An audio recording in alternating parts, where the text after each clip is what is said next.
আজকে ধর্মের অন্ধ রাজনীতিতে মগ্ন হয়েছে। এই পরিবেশকে পাল্টাতে গেলে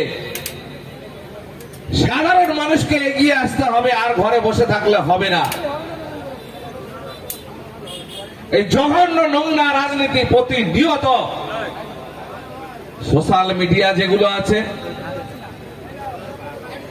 তারা প্রতিনিয়ত একইভাবে এই পেড মিডিয়াগুলো একই বিষ অগলাচ্ছে প্রতিনিয়ত। তারা বলতে চাইছে যে সেকুলার শব্দটা সংবিধান থেকে উঠিয়ে দিতে হবে। গোটা ভারতবর্ষে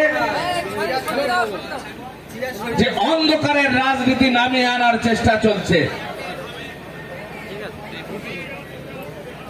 যখন মানুষ খাদ্য বস্ত্র বাসস্থান দ্বারা তার মাথার উপরে ছাদ এই নিয়ে চিন্তিত, প্রতিদিনের রোজগার করে সংসার চালাতে হিমশিম খেয়ে যাচ্ছে, সেসব চিন্তা যাতে মানুষ ভুলে থাকে, সরকারের কাছে তারা দাবি দেওয়া আদায় করার জন্য কথা না বলে, তার জন্য বলা হচ্ছে যে তোমার ধর্ম বিপদে। দেশের প্রতিটা স্তরে বলিষ্ঠ নেতৃত্ব থাকা সত্ত্বেও আজকে মানুষকে এইভাবে বিভ্রান্ত করা হচ্ছে। আসল প্রয়োজনটাকে মানুষকে ভুলিয়ে দিতে চাইছে। আমরা কোথায় আছি?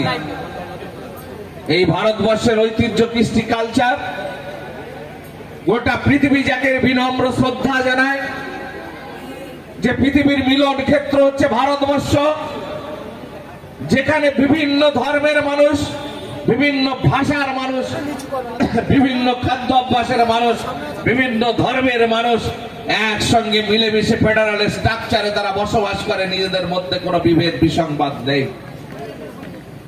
সেটাকে ভুলিয়ে দিতে চাইছে এরা। প্রতিনিয়ত একটা সম্প্রদায়ের উপর আক্রমণ করার চেষ্টা করছে।